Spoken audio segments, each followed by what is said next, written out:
Good evening friends. आज की इस वीडियो में हम लोग पढ़ेंगे हिंदी साहित्य के बारे में। हिंदी साहित्य के कितने भाग हैं और जितना भी टॉपिक इम्पॉर्टेंट है उन सभी को हम लोग इस वीडियो के माध्यम से समझेंगे। तो चलिए हम लोग शुरू करते हैं।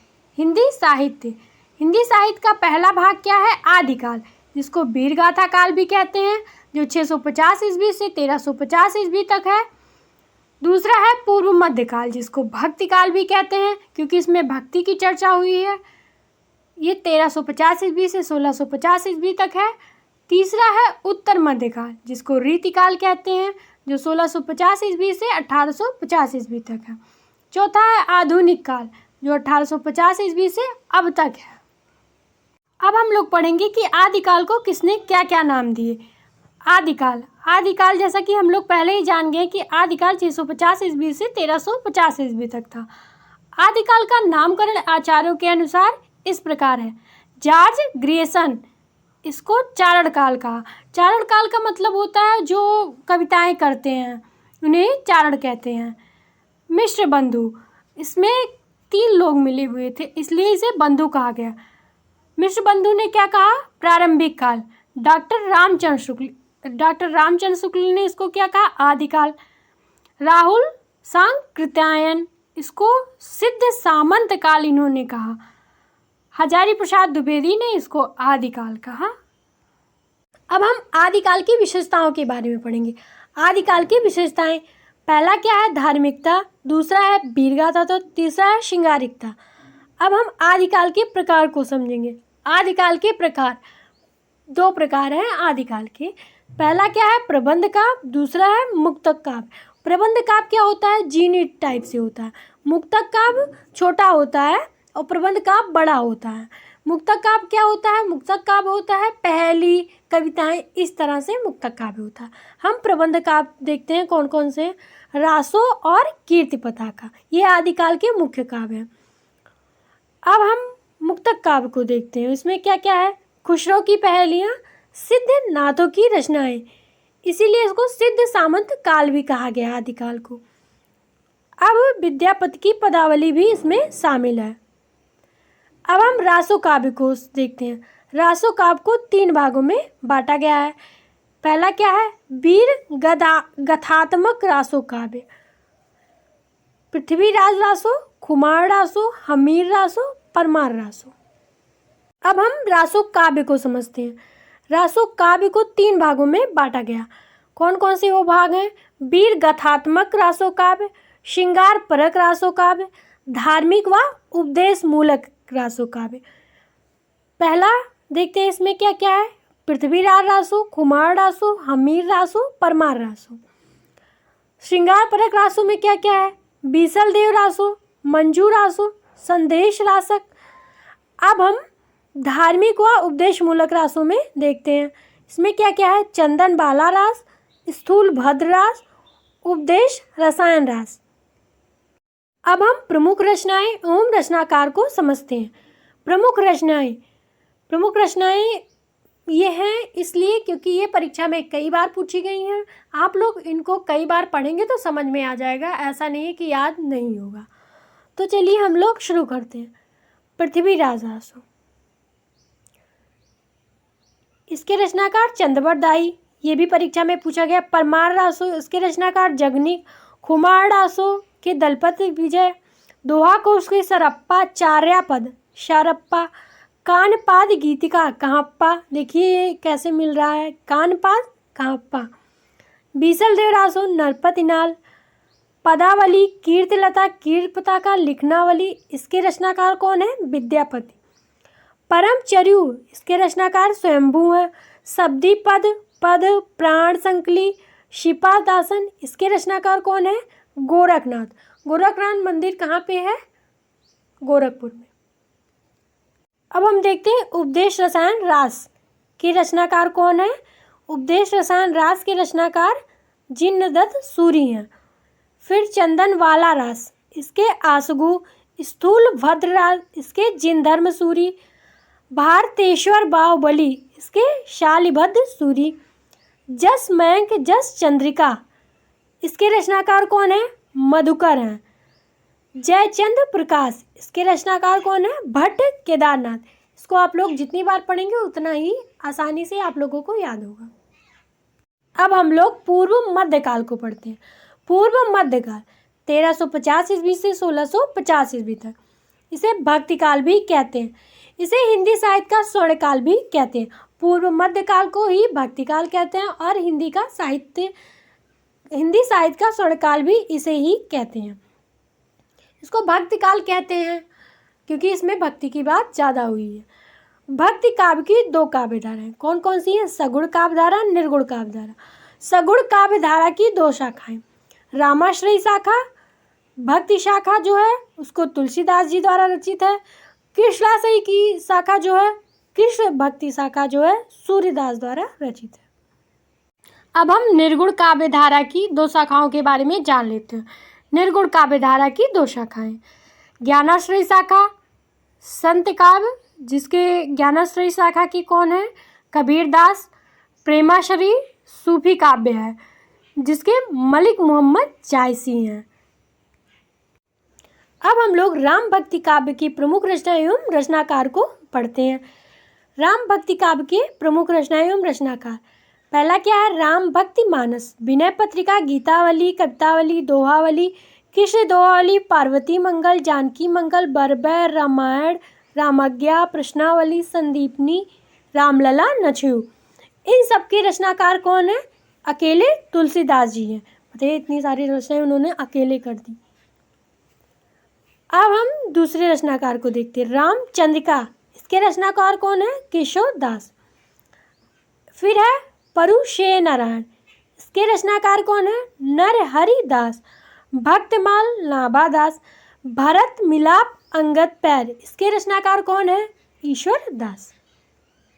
अब हम कृष्ण भक्ति काव्य की प्रमुख रचना एवं रचनाकार के बारे में देखते हैं। कृष्ण भक्ति काव्य के प्रमुख रचना एवं रचनाकार, सूरसागर, सूरावली, साहित्य लहरी।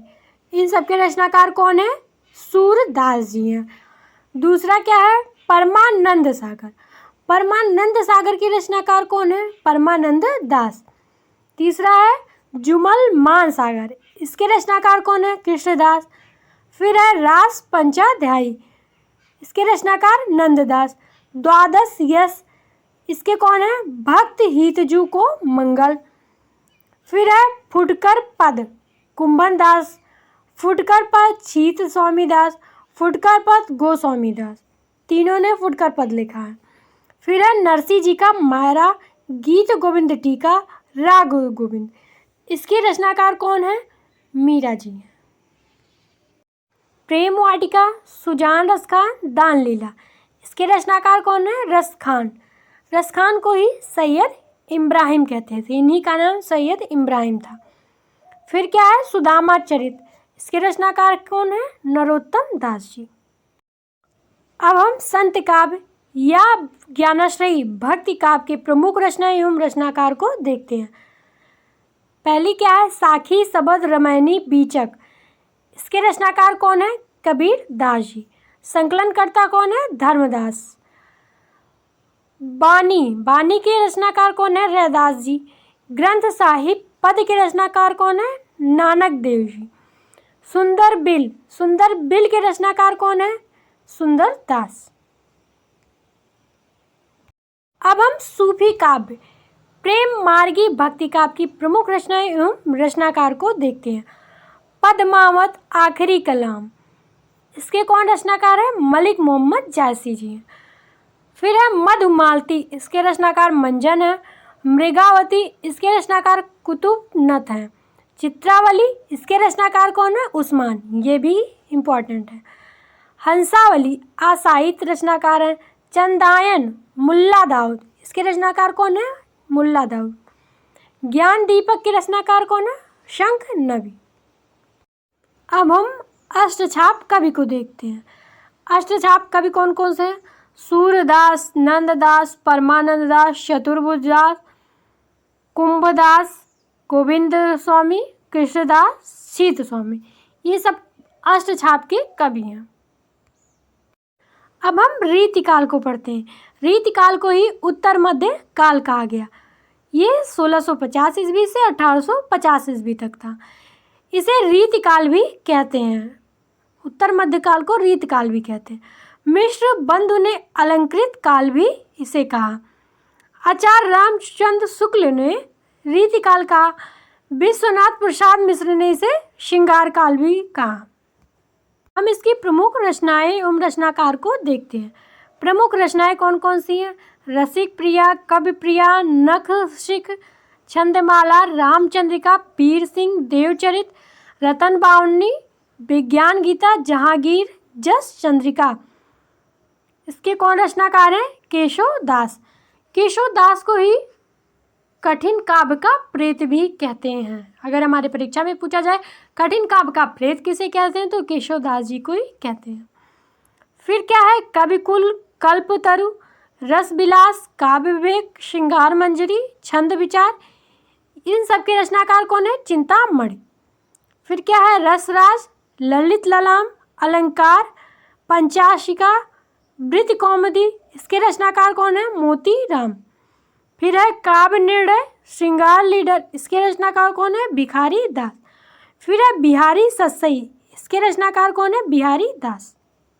फिर क्या है? रसराज, ललित ललाम, अलंकार, पंचाशिका, वृत्त कौमुदी। इसके रचनाकार कौन है? मोतीराम। फिर है काव्य निर्णय, श्रृंगार लीडर। इसके रचनाकार भिखारी दास जी हैं। फिर है बिहारी सस्सई। बिहारी सस्सई के रचनाकार कौन है? बिहारी दास। फिर है सुजान हित प्रबंधन, इश्कलता, प्रीति पावस, पदावली। इसके रचनाकार घनानंद जी हैं। फिर है ठाकुर ठसक। ठाकुर ठसक याद करना बहुत ही आसान है क्योंकि इसके रचनाकार ठाकुर हैं। फिर है शिवराज भूषण, शिव बावनी, छत्रसाल दशक।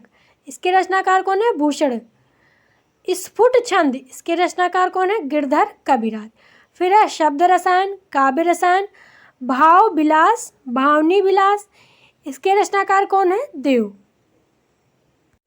अब हम आधुनिक काल को देखते हैं। आधुनिक काल में जो जो इम्पोर्टेंट उन सभी को हम लोग पढ़ेंगे। आधुनिक काल 1850 ईस्वी से अब तक आधुनिक काल ही है।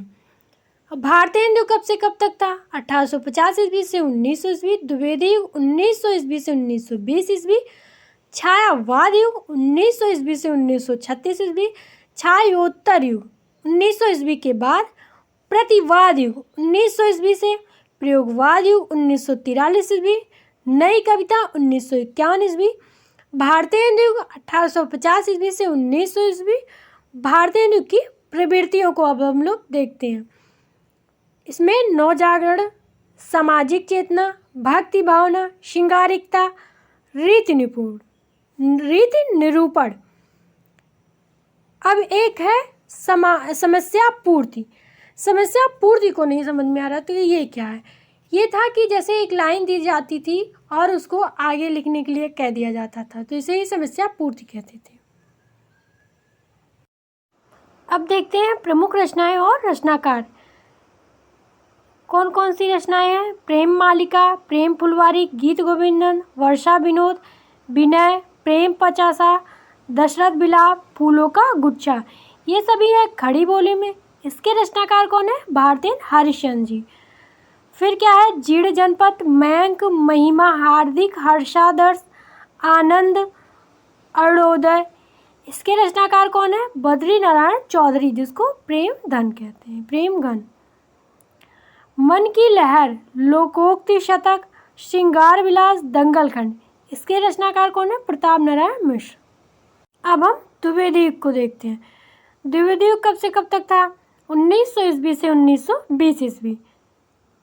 प्रतिनिधि कवि आचार्य महावीर प्रसाद द्विवेदी थे द्विवेदी युग के। जागरण सुधार इसमें था, शुद्धता, आदर्श परक सचना, इतिवृत्तात्मकता, आधुनिकता, समस्या पूर्ति। समस्या पूर्ति वही कि एक लाइन दी जाए उसकी पूर्ति कीजिए, कविता की लाइन या कोई भी। अब हम प्रमुख रचनाएं और रचनाकार को देखते हैं। कौन कौन सी इसकी रचनाएं? काव्य मंजूषा, सुमन, कान्यकुब्ज, अबला विलाप, महावीर प्रसाद जी इसके रचनाकार हैं। फिर है प्रिय प्रवास, पद प्रसून चुभते चौपते बैदेही, इसके रचनाकार कौन है? अयोध्या सिंह उपाध्याय। हरि औध। फिर है रंग में भंग, जय द्रथवध, भारत भारती, पंचवटी, झनकार, साकेत, यशोधरा, द्वापर, जय भारत, विष्णु प्रिया। इन सब के रचनाकार कौन है? मैथिली शरण गुप्त। इनकी रचनाएं अति महत्वपूर्ण है। अब हम प्रमुख रचनाएं और रचनाकार को देखते हैं। उर्वशी, वन मिलन, प्रेमराज, अयोध्या का उद्धार, शोकोच्छ्वास, बभ्रुवाहन, कानन कुसुम, प्रेम पथिक, करुणालय, आंसू, झरना, कमायनी, ये सब क्या है? छायावादी काव्य है जिसको जयशंकर प्रसाद जी ने रचित किया था। फिर युगांत, युगवाणी, ग्राम्या, स्वर्णकिरण, लोकाक्तयन, उच्छ्वास गुंजन, छायावादी काव्य, इसके रचनाकार सुमित्रा नंदन जी हैं। फिर निहार, रश्मि, नीरजा, सादगीत, संकलन का यामा, जिसके रचनाकार कौन है? महादेवी वर्मा जी। फिर अनामिका, गीत राम की शक्ति पूजा, इसको कौन रचित किया था? सूर्यकांत त्रिपाठी निराला जी ने। ये भी परीक्षा के दृष्टि से अति महत्वपूर्ण और हमारी परीक्षा में कई बार पूछी गई हैं रचनाएं, तो इसको आप लोग जरूर याद कीजिए। इसी समय कुछ और राष्ट्रवादी क्या कर रहे थे? राष्ट्रवादी सांस्कृतिक काव्यधारा में अपनी रचनाएं कर रहे थे। जो महत्वपूर्ण है उसी को हमने यहाँ पर लिखा है। कैदी और कोकिला, हिम किरीटनी, हिम तरिंगनी, पुष्प की अभिलाषा, इसके रचनाकार कौन है? माखनलाल चतुर्वेदी जी हैं। फिर है त्रिधारा, मुकुल, खूब लड़ी मर्दानी, वीरों का कैसा हो बसंत, इसके रचनाकार कौन है? सुभद्रा कुमारी चौहान जी हैं। जो महत्वपूर्ण था उन्हीं सबको हमने इस वीडियो में लिया है। ये वीडियो आपको कैसी लगी आप हमें कमेंट ज़रूर कीजिएगा। कोई सुझाव हो उसको भी ज़रूर कमेंट कीजिए।